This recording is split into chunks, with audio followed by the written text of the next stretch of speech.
여러분에게 만약 인생에 40일밖에 남지 않았다라고 생각하면 여러분 무엇을 하시겠습니까?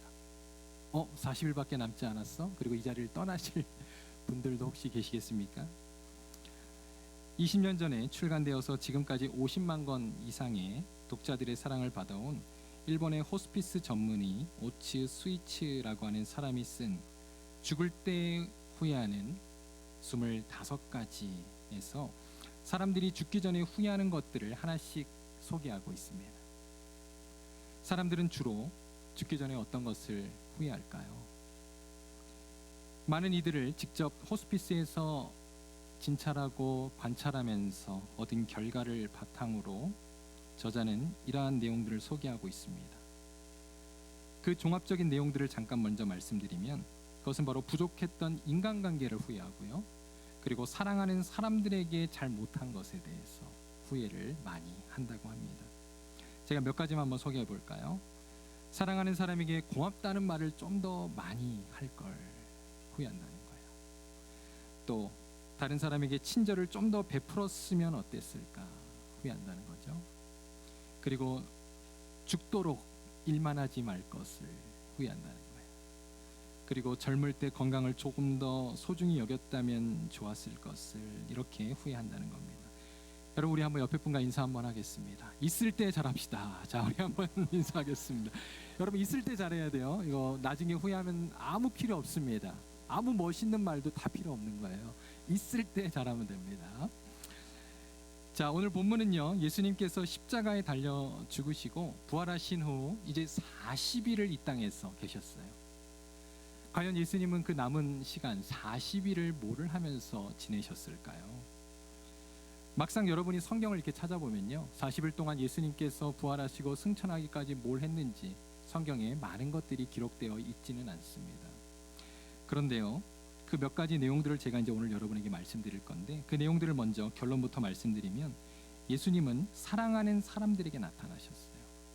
그리고 끝까지 그 사랑하는 사람들과 함께 하셨습니다.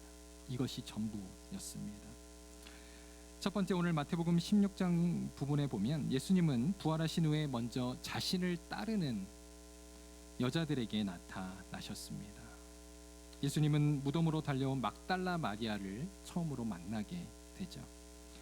마리아는 자신처럼 슬퍼하고 또 의심과 두려움 가운데 빠져있던 다른 여인들에게 가서 소식을 전하게 됩니다. 이들은 예수님의 제자들은 아니었어요. 그러나 예수님의 지근거리에서 항상 예수님과 그 12 제자들을 섬기던 자들이 아니었겠는가 생각됩니다. 여러분 한번 생각해 보세요. 예수님과 그 제자들, 누가 빨래해주고 누가 밥해줬겠습니까? 예수님의 어머니를 비롯한 이들이 아니었겠습니까? 부활하신 주님은 이 낙심한 여인들을 먼저 챙기셨습니다. 그 다음 또 두 번째로 요한복음 20장 19절에서 20절에 보면요, 부활하신 날 곧 안식 후 첫날 저녁에 제자들에게 나타나십니다. 제자들은 예수님께서 부활하신 후 예수님이 사라진 일들로 인해서 걱정과 두려움에 빠져 있었어요.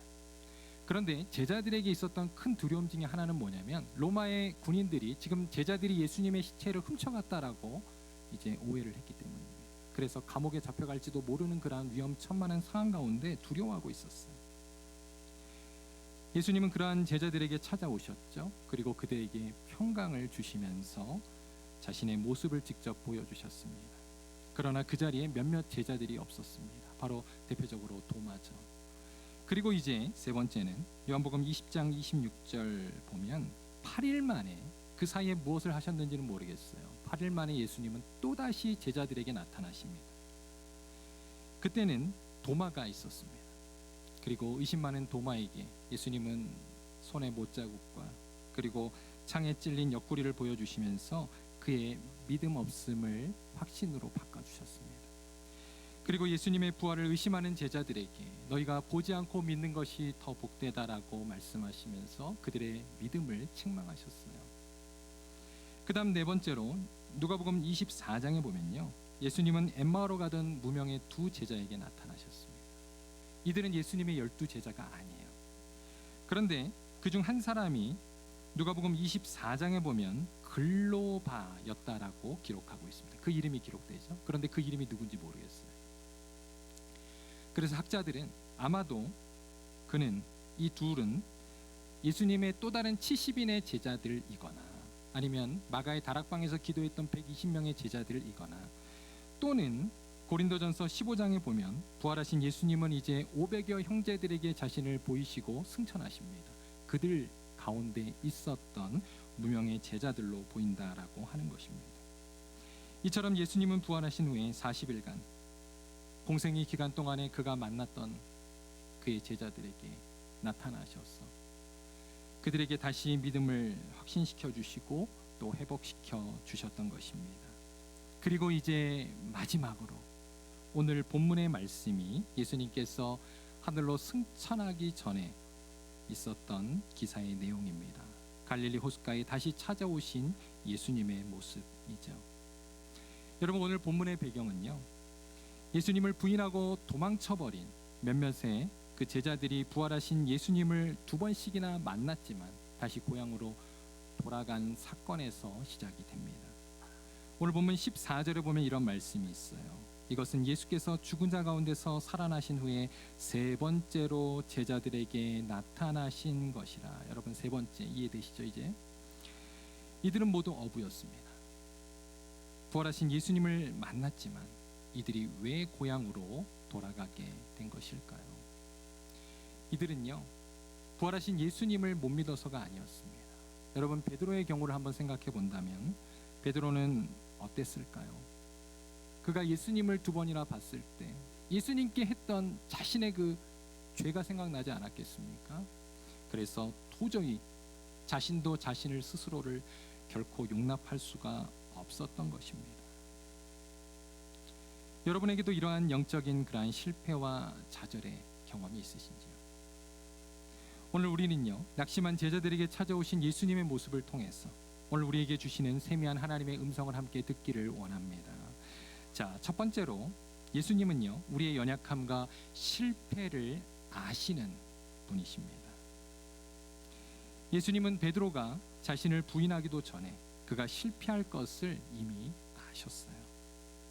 그래서 예수님은 그 전부터 베드로에게 이런 말씀을 하셨습니다. 우리 PPT 같이 한번 읽겠습니다. 누가복음 22장 32절 말씀 같이 한번 읽겠습니다. 시작. 그러나 내가 너를 위하여 내 믿음이 떨어지지 않기를 기도하였노니 너는 돌이킨 후에 내 형제를 굳게 하라. 여러분, 놀랍지 않습니까? 이것은 지금 예수님을 부인하기 전에 예수님께서 베드로에게 하신 말씀입니다. 예수님은 베드로가 예수님을 부인할 것을 이미 아셨다는 거예요. 그리고 그를 위해서 기도하셨습니다. 내가 돌이킨 후에 내 형제를 굳게 하라. 아마도 베드로는요, 이전에는 이 말씀을 건성으로 들었을 거예요. 그렇지 않습니다. 속으로 제가 누군데요? 베드로 아닙니까? 제가 예수님을 절대로 부인하지 않겠습니다. 이처럼 자신만만했다는 것입니다. 그러나 나중에는 이 말씀이 그를 다시 일으켜 주었던 것입니다. 우리는 자신의 그러한 지은 죄와 연약함 때문에 때로는 아파하고 베드로처럼 괴로워할 때가 있습니다. 또 자신에게 실망할 때가 있습니다. 여러분, 신앙인이라면 누구나 이런 경험을 한다는 거예요. 그러나 오늘 말씀은 하나님은 우리의 연약함을 아신다라고 말씀하고 있어요. 그리고 예수님은 오늘 제자들에게 먼저 찾아오셨습니다. 이러한 사실을 통해서 우리의 연약함으로 인해 하나님이 어떠한 반응을 하시고 또한 어떠한 해결책을 보이시는지 우리 함께 말씀으로 돌아가 보겠습니다. 오늘 본문은 갈릴리 호숫가에서 처음 예수님이 제자들을 만났을 때와 동일한 그러한 환경과 배경을 보여주고 있습니다. 이것은 자신에게 실망하고 이제 주님 품을 떠난 베드로와 제자들로 하여금 예수님은요, 그들과 만났던 그 첫 만남, 첫사랑을 다시 회복시켜 주기를 원했던 것입니다. 오늘 본문을 보니까 제자들이요, 밤새 갈릴리 호숫가에서 물고기를 잡으려고 했지만 한 마리도 잡지를 못합니다. 빈배가 되었어요. 여러분, 어디서 많이 보았던 장면 아닙니까? 처음에 베드로와 제자들이 예수님을 만났을 때도 이와 동일한 일들이 있었다는 것이죠. 그런데 여러분, 오늘 본문의 빈 그물은 무엇을 상징할까요? 그것은 제자들의 실패와 낙심에 빠진 영적인 모습을 뜻합니다. 그리고 제자들은 다시 주님의 말씀에 의지하여 그물을 던지잖아요. 순종했을 때 여러분 빈 그물의 만선의 기쁨을 누리게 됩니다. 이것은요 바로 주님으로 인해 다시 채워질 영적인 기쁨과 회복을 보여주는 것이죠. 베드로와 제자들은 이처럼 영적인 실패를 경험하고 다시 그들을 찾아온 부활의 주님을 만나게 되었습니다. 특히 베드로의 인생은요 이 시점을 기점으로 해서 그의 삶이 BC와 AD로 나뉘어지게 됩니다. 우리가 아는 것처럼 복음서의 베드로와 사도행전의 베드로는요 180도 달라지게 되었다는 것입니다. 그 중심에 바로 오늘 말씀이 있는 것입니다. 온전한 회심의 저자인 고든 스미스라고 하는 교수는 우리의 빈약한 신앙의 상태를요 다음과 같이 진단합니다. 한번 여러분 잘 들어보십시오. 영적인 삶이 빈약하기 그지없는 그리스도인들이 아주 많다. 그들은 자유를 별로 누리지 못할 뿐만 아니라 은혜 안에 별로 성장하지도 않고 순종과 섬김의 삶으로 헌신하지도 않는다. 그러나 참된 회심은 성장과 헌신과 섬김으로 이끌 수밖에 없다 그랬습니다. 이처럼 우리의 회심의 과정을 우리는 계속해서 경험해야 한다는 것입니다. 여러분 성도가 예수님을 믿었지만 계속적인 회심이 필요한 이유는 무엇일까요? 그것은요 우리의 구원을 계속 확인받기 위해서가 아니라 지속적으로 우리의 신앙이 성화되기 위해서입니다. 여러분 믿으십니까? 마치 세례는 우리가 평생에 한 번이면 좋게요. 그러나 우리가 매달 한 번씩 성찬을 드리는 것처럼 여러분 칼빈은요 성찬에 대해서 이렇게 우리에게 가르쳐 줍니다. 성찬의 역할을 우리에게 얘기해 주는 거예요. 성찬은 예수님의 하나님의 은총을 우리에게 확신시켜 줌으로써 우리의 믿음을 지탱하고 자라게 하며 강화하고 증진시킨다라고 고백하고 있습니다. 여러분 우리가 성찬을 드리면서 주님 앞에 회개하고 또 주님 앞에 다짐하는 그러한 시간들을 통해서 바로 우리의 믿음이 자라고 강화되고 증진하게 된다는 것입니다. 그렇다면 이러한 회심의 과정, 여러분 이것은 언제까지 필요할까요? 이것은 이 땅에서 우리가 죽을 때까지 계속되어야 한다는 거예요. 그러므로 우리의 신앙은 계속 주님을 만나면서 내려놓는 삶, 항복하는 삶, 여러분 그것이 지속되어야 한다는 것이죠. 그럴 때 우리는 변화되고 점차 예수님을 닮아가게 되는 줄로 믿습니다. 오늘 말씀에도 보면 베드로는 여러분 본래 어떤 사람이었습니까? 베드로는 우리가 잘 아는 것처럼 이미 예수님을 믿은 사람이었고요. 그는 예수님의 제자 중에 한 사람이었습니다. 그러나 이전에는요 자기 의가 너무 강한 사람이었어요. 그래서 베드로는 자기의 의를 막 내세우면서 다른 제자들과 자신의 믿음을 막 비교하기도 합니다. 또 다른 사람은 몰라, 다른 사람 이야기도 안 했는데 자기가 이제 그러는 거예요. 다른 사람은 몰라도 저는 예수님을 절대로 부인하지 않겠습니다 라고 3번씩이나 다짐합니다. 그러나 베드로는 어떻게 되었습니까? 예수님의 십자가 앞에서 주를 모른다라고 3번씩이나 부인하고 또 저주를 했던 것입니다. 그러면서 그의 삶은 완전히 무너지게 되었던 것이죠. 이때 그는 결국 항복하게 된 것입니다. 여러분 바로 이것이 베드로의 터닝 포인트가 된 것이죠. 우리가 주님을 만나고요 또 주님 안에서 믿음이 성장하는 그러한 과정은 우리 모두가 다 다릅니다. 왜냐하면 우리가 사는 그러한 환경과 또 삶의 정황이 다르기 때문이죠. 그런데 여러분 동일한 것이 있어요. 그게 뭘까요? 우리의 내면은요 베드로와 같이 죄로 인해 넘어지고 또 쓰러지고 낙심하고 좌절하는 이러한 과정을 거친다는 거예요. 그러면서 주님을 만나고 항복할 때 우리의 신앙은 다시금 성장하고 성숙하게 되는 줄로 믿습니다. 이게 동일하다는 거예요.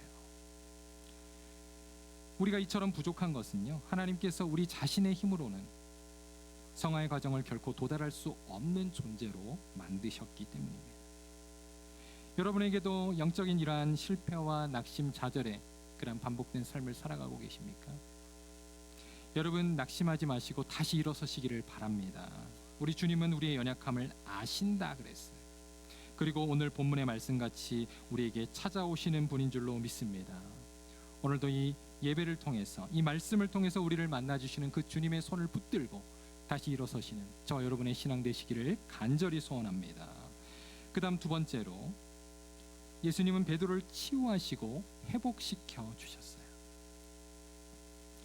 예수님은 실패하고 자신을 떠난 제자들을 혼내지 않으셨습니다. 네, 아마 저 같으면요 군대식으로 엎드려 뻗쳐 시켜놓고 이렇게 얼차리도 좀 시키고 그리고 종아리 걷어 그래서 좀 매도 때리고 그랬을 것 같아요.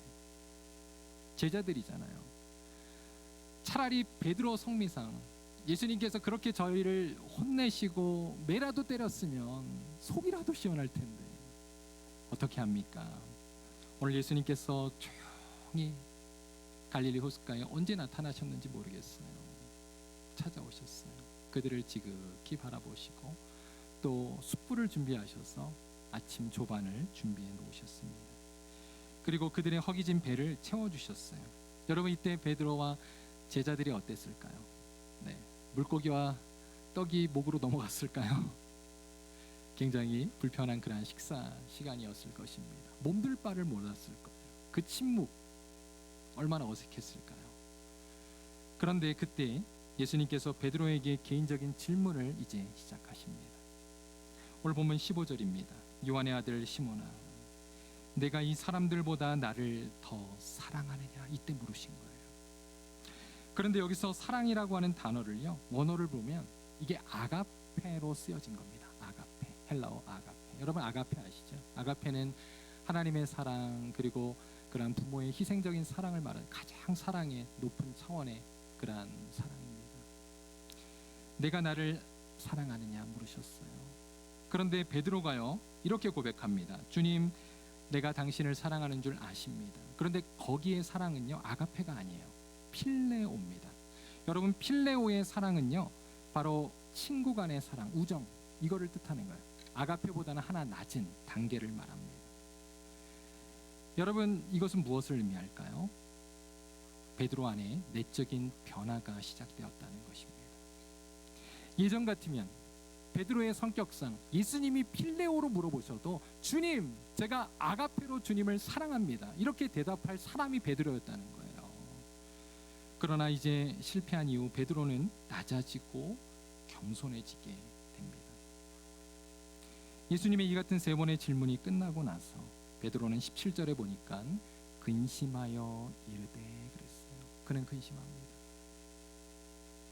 베드로는 예수님의 세 번씩이나 반복된 질문에 대해서 깊은 생각에 잠기게 된 것이죠.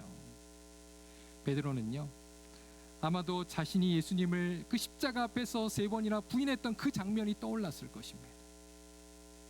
맞습니다. 예수님은 베드로가 실패한 그대로 세 번의 질문을 통해서 그의 마음을 다시 치유하시고 회복시켜 주기를 원하신 것입니다.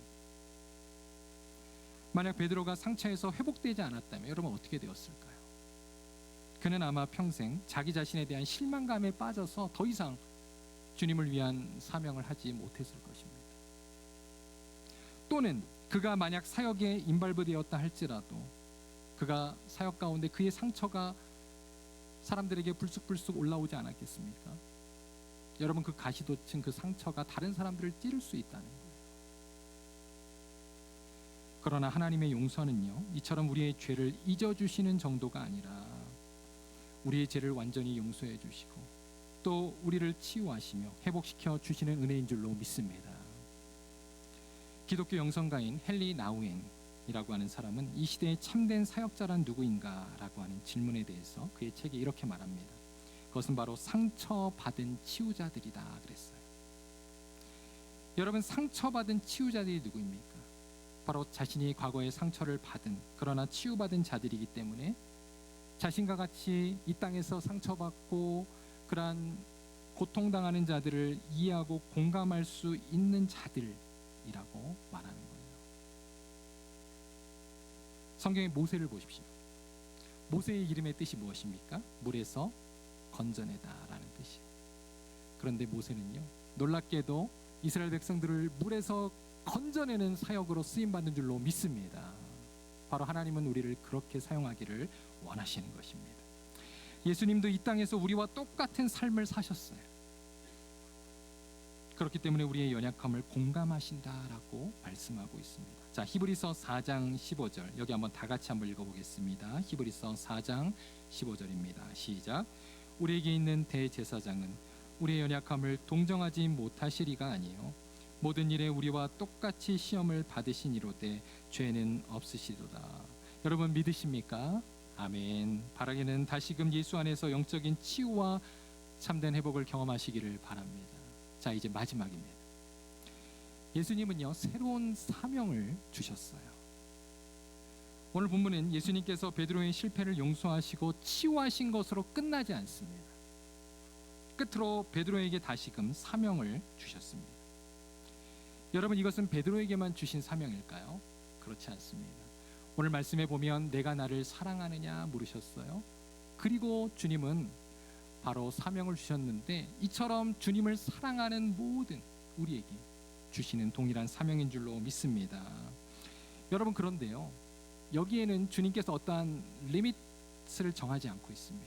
예를 들어서 학력은 어느 정도가 되어야 되고, 그죠? 또 키는 어느 정도가 되어야 되고, 또 어떠한 은사가 있어야 되고, 나이는 몇 살 이하가 되어야 하고, 여러분 이러한 제한이 없다는 거예요.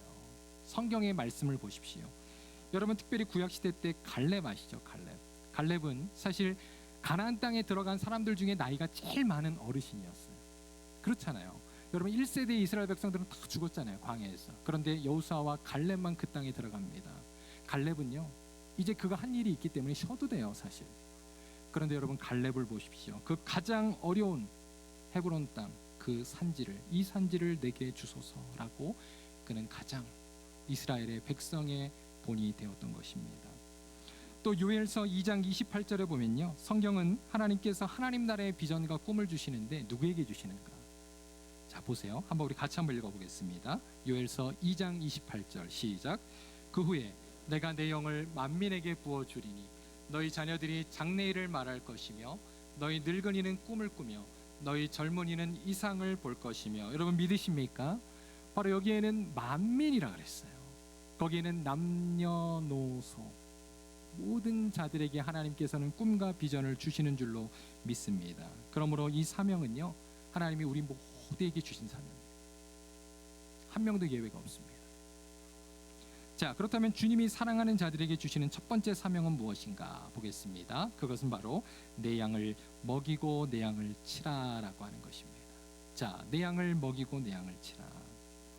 그런데요 우리 이런 대답을 할 수 있어요. 주님, 제가 별로 양을 좋아하지 않걸랑요. 이렇게 우리가 주님 앞에 대답할 수 있습니다. 그런데요 여러분 오늘 말씀을 한번 자세히 보십시오. 주님은 베드로에게 사명을 맡기면서 내가 내 양을 사랑하느냐 묻지 않으셨어요. 내가 나를 사랑하느냐라고 물으셨습니다. 여러분 이것을 기억하시기를 바랍니다. 우리가 무엇을 하든지 간에 중요한 것은요 우리가 주님을 사랑하기에 섬기고 헌신하는 것입니다. 믿으십니까? 주님을 사랑하고 순종하면요 놀라운 일이 발생합니다. 그러면 주님께서 우리에게 그것을 섬길 수 있는 사랑을 주세요. 그리고 힘과 은혜를 주십니다. 또 필요한 은사와 여러분 모든 것들을 허락해 주시는 줄로 믿습니다. 2주 전에 제가 시편 23편 말씀을 전했습니다. 여러분 기억하시는지요? 갑자기 고개를 숙이는 분들이 계시는데 제가 질문은 안 하겠습니다. 여러분 그곳에서 선하신 목자에 대해서 우리가 함께 말씀을 들었는데 주님은 어떤 분이셨습니까? 시편 23편에 보면 자신의 양들을 푸른 초장과 실만한 물가로 인도하시고, 그리고 또 동시에 양들이 사망의 음침한 골짜기로 갈 때에 그들과 동행하시며 또 그들을 구원해 주시는 하나님, 또한 그들을 결국 선한 길로 인자하신 그 길로 인도하시는 주님이심을 우리가 함께 묵상해 보았습니다. 자, 지난 시간에도 우리가 살펴본 대로 양들의 특징 한번 두 가지만 우리가 좀 더 한번 생각해 보기를 원합니다. 왜냐하면요 그것이 바로 주님께서 우리에게 맡기신 사명, 내 양을 먹이고 치는 것을 어떻게 하는 것인지를 우리에게 가르쳐 주기 때문입니다. 자, 첫 번째 특징 다시 한번 우리 한번 리마인드 해볼게요. 양들은 어떠한 특징이 있습니까? 시력이 약하다라고 말씀드렸어요. 그죠? 그러므로 여러분 목자에게 우리에게 필요한 것은 무엇입니까? 그 양들을 바른 길로 인도해 줄 책임이 우리에게 있다는 것입니다. 믿으십니까? 여러분 이 세상의 많은 양들을 한번 돌아보십시오. 지금 그들이 어디로 가고 있습니까? 그들이 앞을 보지 못하고 죄와 멸망의 길로 낭떠러지로 지금 가고 있다는 거예요. 여러분 이곳 덴버 지역에도 오늘 푸른 초장이 아니라 푸른 골프밭으로 가서 지금 헤매이는 우리 영혼들이 많이 있습니다. 여러분 그 수많은 양들, 여러분 그들을 우리가 주께로 바른 길로 인도할 수 있는 그러한 사명자들 되시기를 바랍니다. 그 사명을 우리에게 맡기셨다는 거예요.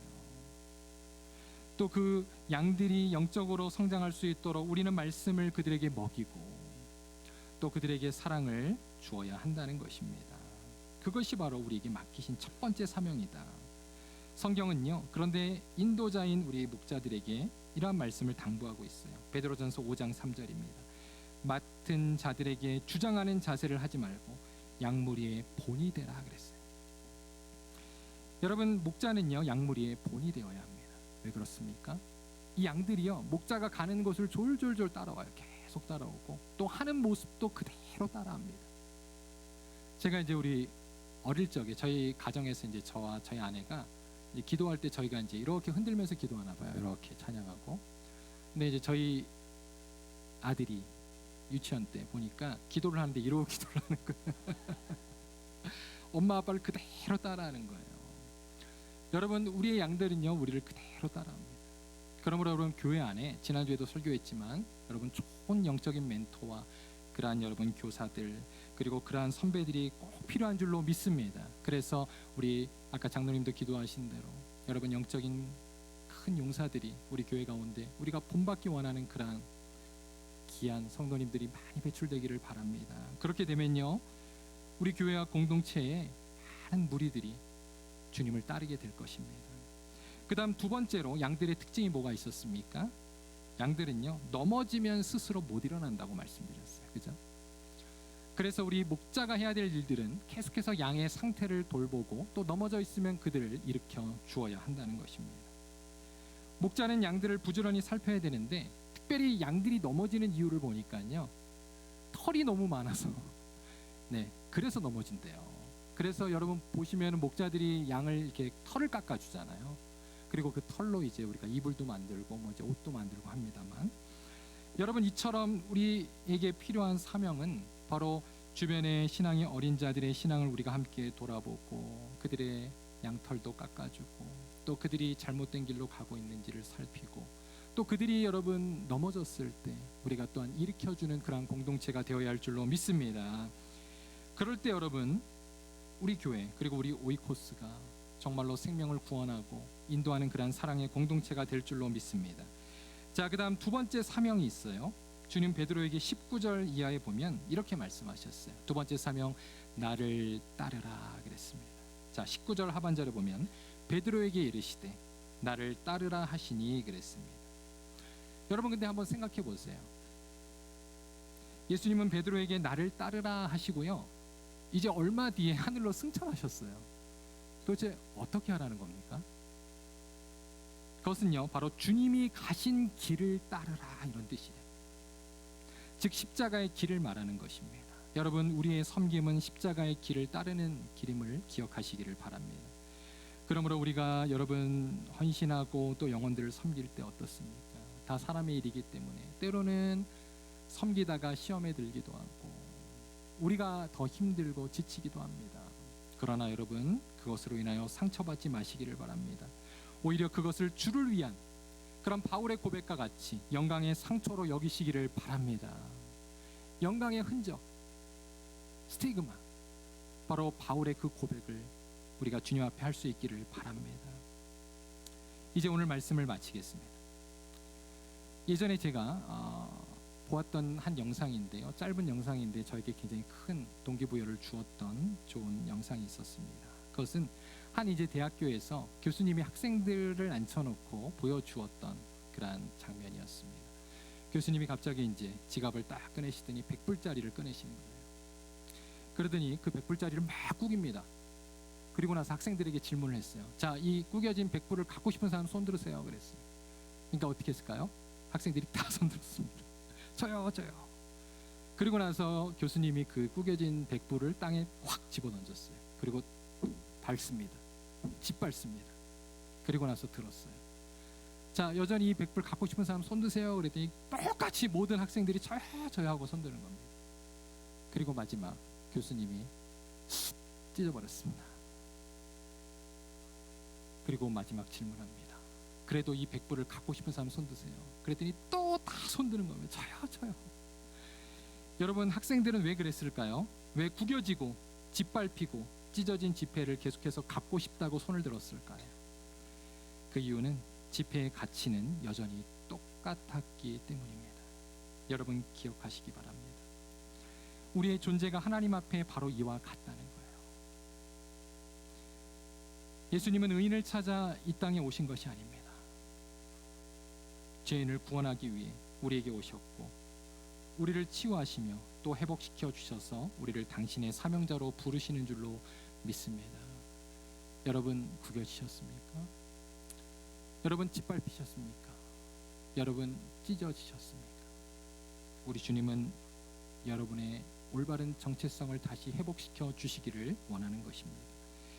마가복음 2장 17절입니다. 우리 마지막 말씀 제가 읽어드리겠습니다. 예수께서 들으시고 그들에게 이르시되 건강한 자에게는 의사가 쓸데없고 병든 자에게야 쓸데있느니라.